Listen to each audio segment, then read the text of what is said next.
국가의 질서가 잡히려면 법이 바로 서야 하듯이 경제의 질서가 잡히려면 통화정책이 바로 서야 한다. 통화정책이 힘이다. 그래서 만들어진 것이 우리나라의 중앙은행인 한국은행. 화폐 발행뿐만 아니라 나라 안에 유통되는 화폐의 양을 조절하고 물가 안정, 경제 발전을 도모하는 우리나라 통화정책 관리의 대표 기관인데 올바른 통화정책이 세워지지 않으면 온 나라가 휘청휘청. 지금부터 4천만의 경제 읽기에서 경제의 출발점, 통화정책을 알아볼까요?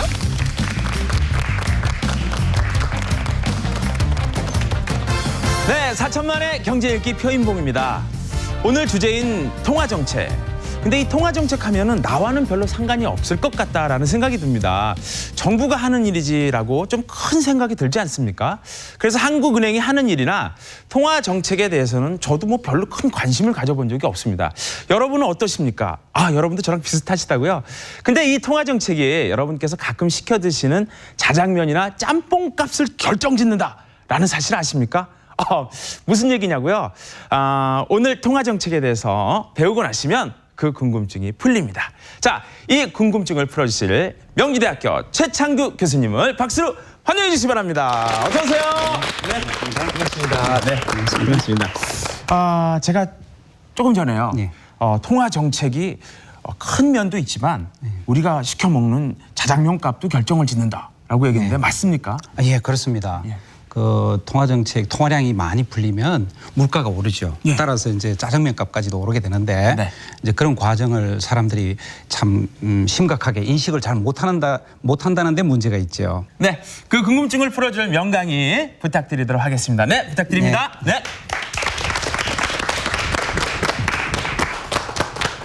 예, 그 여러분들 그 물가 내려달라고 시위하는 거 보신 적 있어요?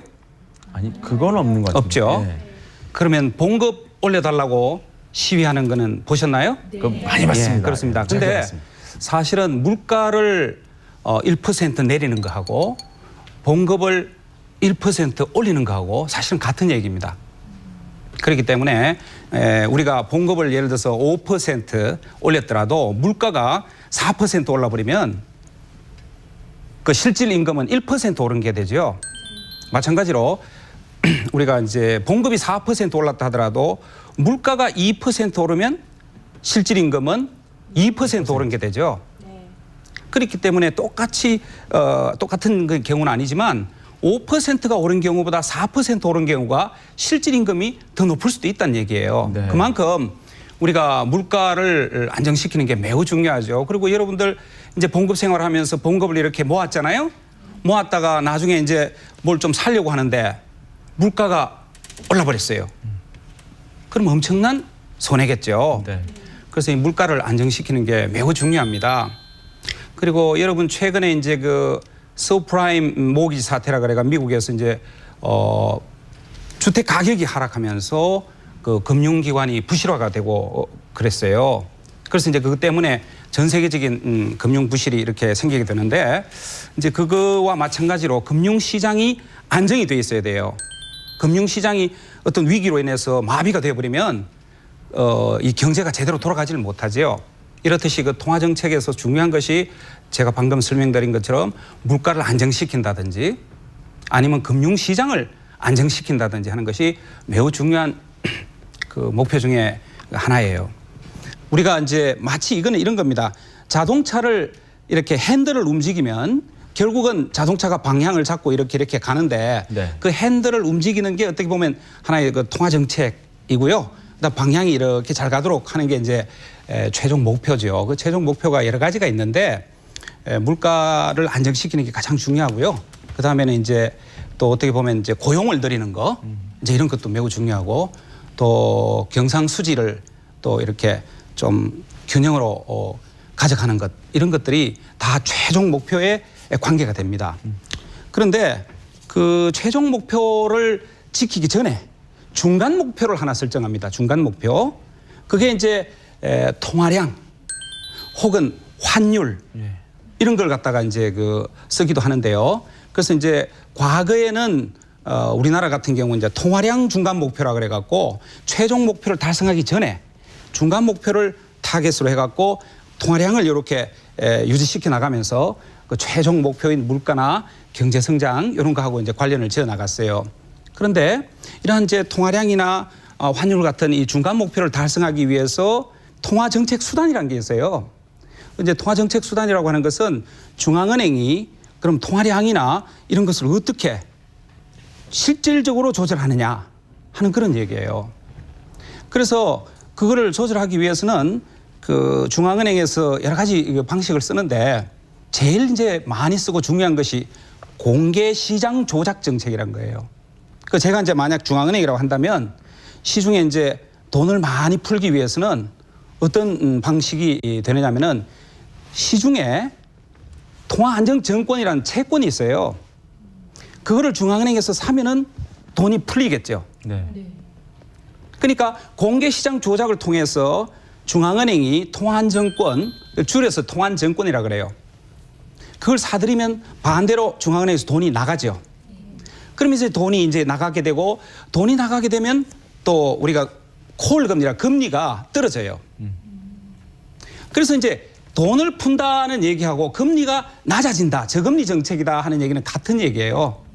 그다음에 예를 들어서 시중에 돈이 너무 많이 풀렸다. 중앙은행 안에 있는 채권을 팔면 돈이 들어오죠. 그럼 시중에 돈이 좀 없어지겠죠. 네. 그럼 돈이 없어지면 금리가 어떻게 되겠어요? 올라가죠. 그래서 이제 긴축 정책이다.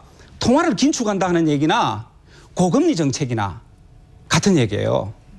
그 이제 주로 이제 중앙은행이 공개시장 조작을 통해서 이렇듯이 채권을 샀다 팔았다 하면서 이제 통화량을 조절하게 되죠. 이게 이제 가장 큰 그 정책 수단 중에 하나고 지급 준비율 정책이라는 게 있어요. 이건 뭐냐면은 여러분들 자동차 10부제 아시죠? 예. 그러니까 공장에서 10대를 팔았어요. 그 중에 한 대는 쓰지 말라는 거예요. 그렇죠? 그럼 이게 이제 지급 준비율 10%예요. 그러면서 시중에 돌아다니는 차를 조절할 수 있죠. 그 중앙은행도 그런 걸 해요. 그러니까 시중에 돈을 많이 풀어요. 풀었는데 그 은행으로 하여금 예를 들어서 지급 준비율이 10%라고 하면은 10%는 은행 내에 묶어놓고 쓰지 말라는 거예요. 왜냐하면 언제 사람들이 돈 찾으러 올지 모르니까 10%는 갖고 있으라는 거예요. 근데 그 사실 그 10%는 영원히 못 쓰는 거예요. 갚을 수가 없어요. 어쨌거나 이것을 갖다가 이제 지불 준비율이라 그래요. 그런데 만약에 한국은행이 이러한 지급 준비율을 10%에서 20%로 높였다고 할 때 시중에 돈이 많아지겠습니까? 적어지겠습니까?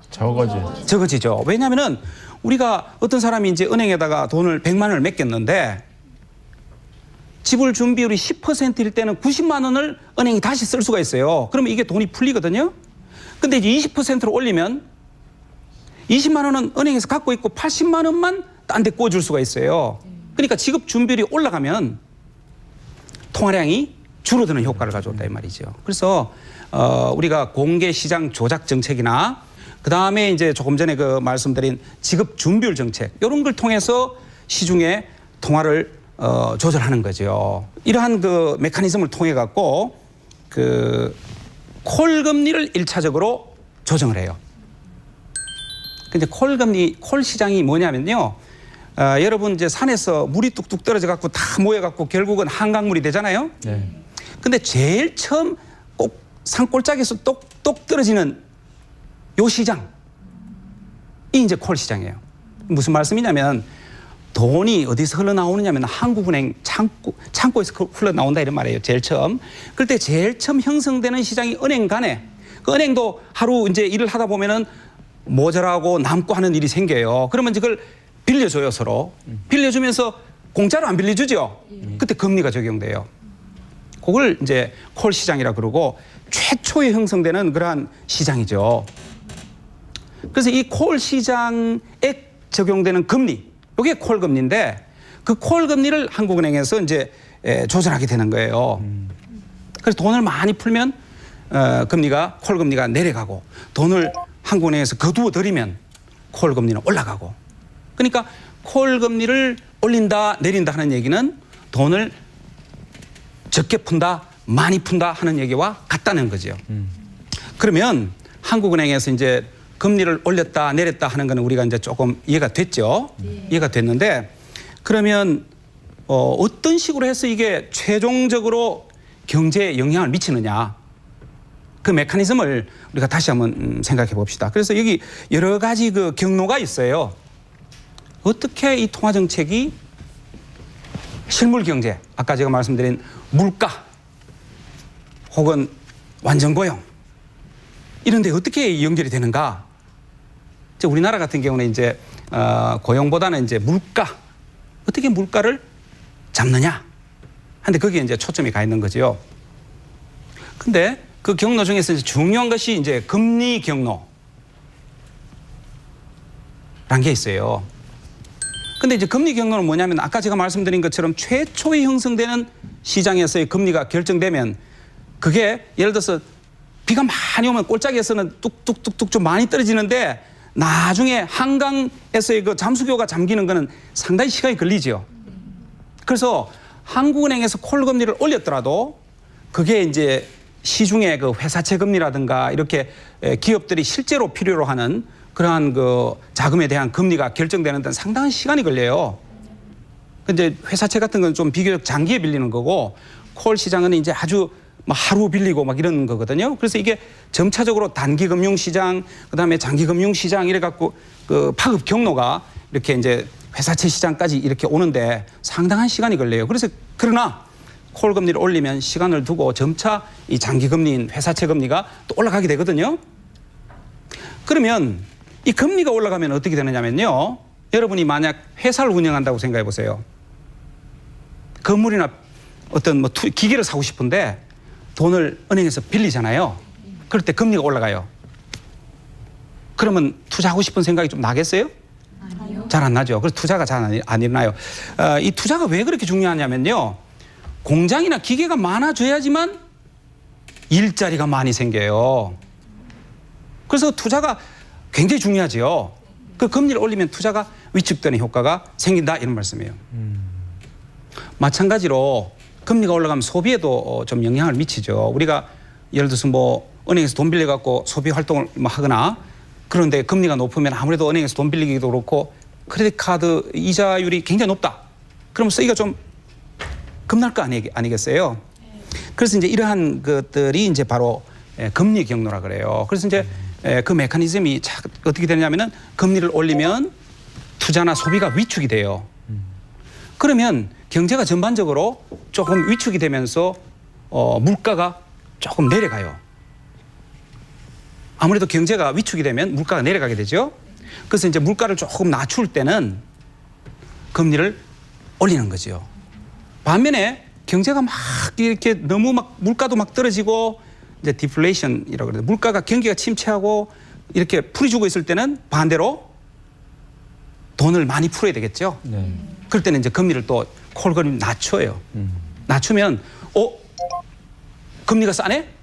투자도 많이 하고 또 소비도 많이 하고 그러면서 경제가 이렇게 부음이 좀 생기죠. 그래서 저금리 정책 하에서는 경제가 대체로 이렇게 좀 업되죠. 네. 또 하나는 우리가 이제 자산 경로라는 게 있어요. 여러분 주식에 조금 투자했어요? 네. 그런데 주가가 좀 오르면 어때요? 친구들하고 술 먹고 나서 자기 주가 많이 올랐다. 내가 쏠게 이렇게 되잖아요. 예. 그렇죠? 예. 그다음에 또 여러분이 뭐 어떻게 집을 하나 사놨어요. 근데 어느 날 갑자기 집값이 한 20% 30% 뛰었다. 그 사람도 또 술 살 거 아니겠어요? 예. 그 술 산다는 얘기가 이제 소비가 느는 거죠. 예. 예, 그래서 금리가 어떤 자산 시장, 여기서 자산이라 하는 것은요, 주가나 부동산 가격에 영향을 미친다는 거예요. 그래서 금리를 내리면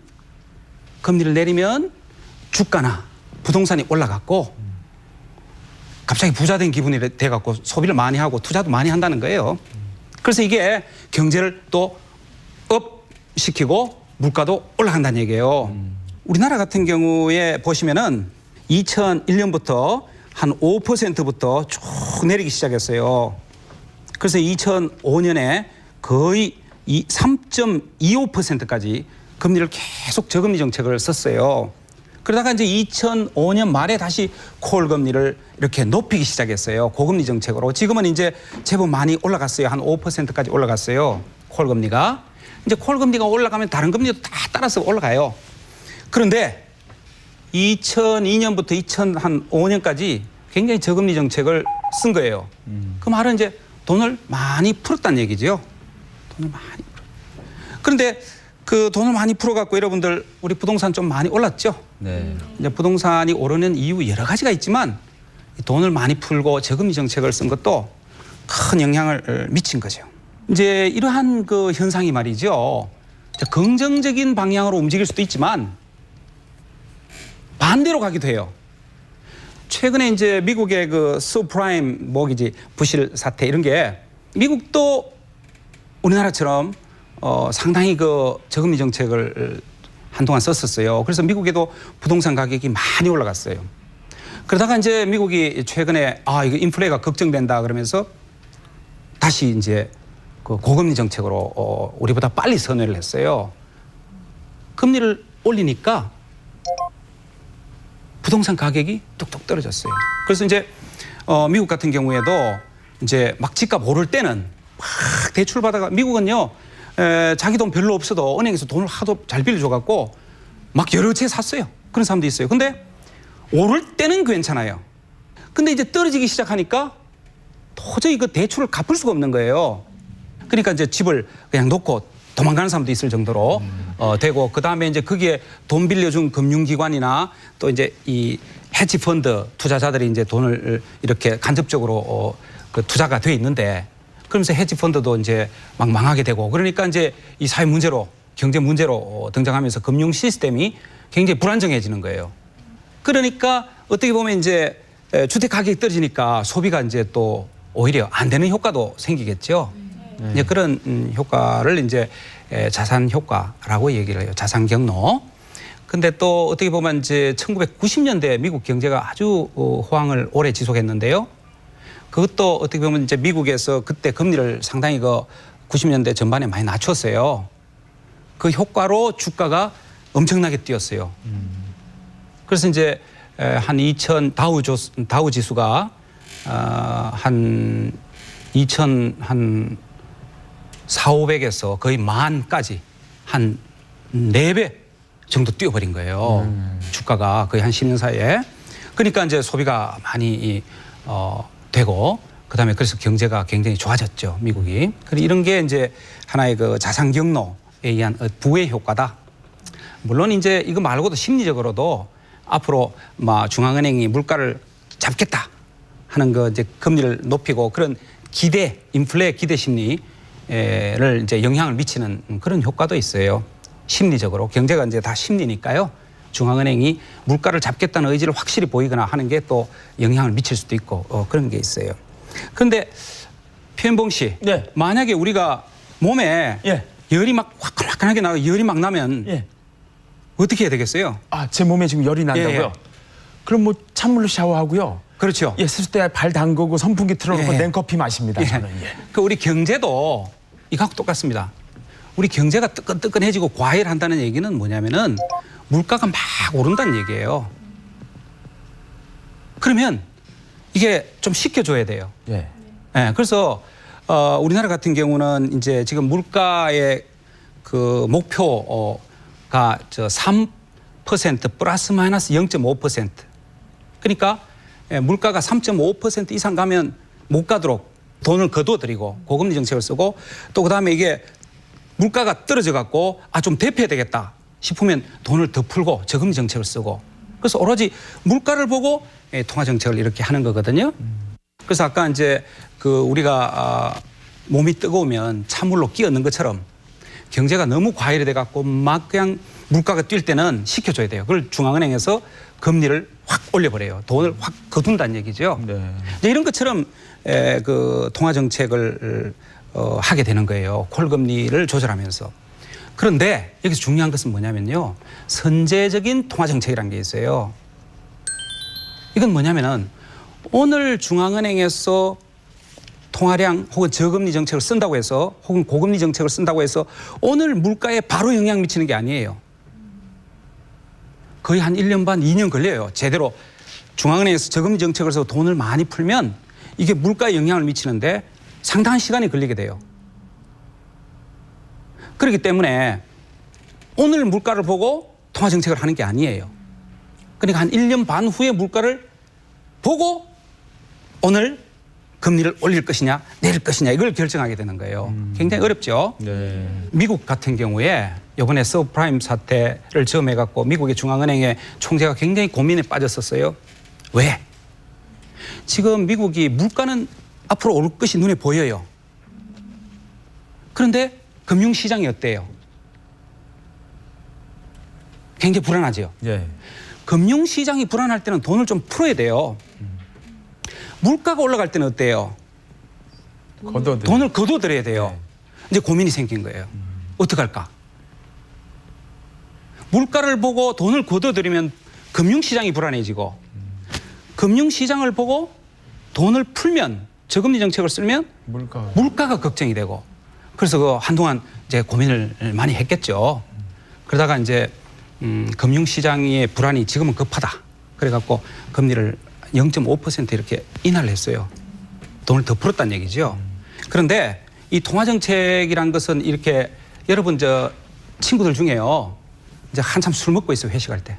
다들 이제 뭐 취해갖고 이제 내일 출근할 일이 걱정인데 거기서 야 이제 그만 먹자. 자 집에 가자. 걱정된다. 내일 일이 걱정된다. 집에 가자. 이렇게 얘기하는 게 그러면 옆에서 친구들이 뭐라 그래요? 술이 쫙 취해갖고 무슨 소리냐? 이제 시작하는데 이렇게 막 그런다고요. 근데 이제 경제가 막 뜨끈뜨끈하게 열이 오를 때 제일 먼저 야야 이제 그만하자. 이제 많이 됐다. 좀 시키자라고 얘기해야 될 사람이 중앙은행 총재예요. 그런데 정치하는 사람은 또 어때요? 돈을 긴축하면 아무래도 좀 일자리도 좀 안 생길 것 같고 좀 그렇잖아요. 그러니까 경기를 위해서는 금리를 계속 내려야 된다. 돈을 더 풀어야 된다. 이렇게 주장을 해요 또. 네. 그러니까 이제 거기서 중앙은행 총재가 무슨 소리? 지금은 올려갖고 경기 과열을 물가를 잡아야 됩니다. 이렇게 얘기하려면 상당한 파워가 있어야 되겠죠. 그래서 미국의 중앙은행 총재는 권력 서열이 2위. 대통령 다음으로 영향력 있는 사람이에요. 근데 우리나라 한국은행 총재는 쭉 해가 장관 한참 밑에 있죠. 그 중앙은행의 독립이 제도적으로 돼 있는데 실질적으로 중앙은행이 소신을 갖고 그렇게 통화정책을 해야 된단 말이에요. 그래서 이게 왜 그렇게 중요하냐면요. 예를 들어서 이제 선거가 예를 들어서 한 6개월 후에 있다. 근데 현재 이제 집권층은 경제가 잘 됐다는 걸 국민들한테 보여줘야 될 거 아니에요. 네. 그럼 이제 돈을 저금리 정책을 쓰면서 돈이 많이 풀려야지 사람들이 경기가 좋은 것 같다 이렇게 얘기할 거 아니에요. 네. 결국은 한 1년 반 후에 물가가 엄청나게 올라간단 말이에요. 그렇게 해서는 안 되는 거예요. 근데 거기서 중앙은행 총재가 무슨 말씀 이게 물가가 더 중요합니다. 그런 게 중요한 게 아닙니다. 이렇게 얘기할 수 있어야 되잖아요. 네. 그러니까 굉장히 소신이 있어야 되고 독립성이 유지가 돼야 된다는 얘기죠. 그래서 이게 중앙은행의 그 독립성이 그런 면에서 이제 반드시 필요하다는 얘기죠. 그래서 우리나라는 이제 제도적으로는 돼 있지만 실질적으로는 앞으로 많이 이제 그 영향을 배제해야 돼요. 독립적으로 움직일 수 있어야 돼요. 근데 이런 걸 갖다 이제 정치적 경기 변동 이론이다 이렇게 얘기를 해요. 그래서 하여튼 그 중앙은행이 그 기술적으로 통화 정책을 해갖고 최종 목표인 물가를 안정시키는 게 주된 목적이고 그 과정이 아주 투명하고 독립적으로 이루어져야 된다 하는 걸 여러분 알 수 있겠죠? 네. 자, 그러면 오늘 강의는 이것으로 마치도록 하겠습니다. 네. 네. 잘 들었습니다. 네. 그러시죠. 네. 저희가 큰손 하는데 말이죠. 이 중앙은행이 물밑에서 국가 경제의 흐름을 주도하는, 조정하는 그런 큰손 역할을 하고 있었네요. 네. 예. 어쨌든 이게 그 통화 정책의 핵심이 아닐까 그런 생각을 해봤습니다. 어쨌든 뭐 물가가 오른다고 너무 그 물가 오른 탓만 할 게 아니라 우리의 통화 정책이 어떻게 흘러가고 있었는지 네. 그 경제의 흐름을 인식하는 네. 그런 커다란 안목이 필요한 그런 시간이 아닌가 하는 생각이 드는데요. 어쨌든 나날이 경제 상식이 발전하는 4천만의 경제 읽기 오늘은 여기서 마치도록 하겠습니다. 고맙습니다.